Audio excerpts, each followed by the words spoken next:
நான் புத்தகத்தில் இருக்கிற ஆன்மீகம் பேசலை. நான் என்ன ஆன்மீகம் பேசலை? புத்தகத்திலையோ மத நூல்களிலோ இருக்கிற ஆன்மீகத்தெல்லாம் பேசலை. நேரடியாக பேசுகிறேன்.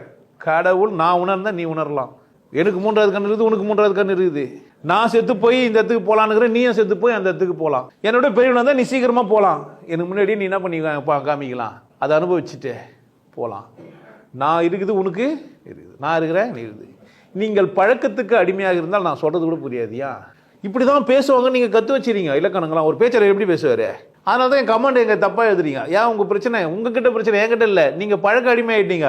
அவர் நாராயணன் சொல்லி பேச மாட்டார் அப்பப்போ. இதெல்லாம் நாகரிகமான பேச்சானு அவரை கேட்குறீங்க. எதனால் உச்சகட்ட நாகரிகமாக பேசியிருந்தோம்னா என்ன ஆக்கி வச்சுக்கிறீங்க? இப்போ நீங்கள் நாராயணன் பேச வச்சுக்கிறீங்க. எது நாகரிகம் நீங்கள் பார்த்துங்க. நாகரிகம்னா என்ன? புதுமையானது தான் நாகரிகம். பண்பாடுன்னா பழசு, நாகரிகம்னா புதுசு. பழக்கம் உள்ளவனுக்கு நாகரிகம் புரியவே புரியாது. நான் நவநாகரிகம் அங்கேயே அவரா இன்னும் நீ என்ன பண்ணுகிற? இன்னும் கூட யோசிச்சுனுங்கிற.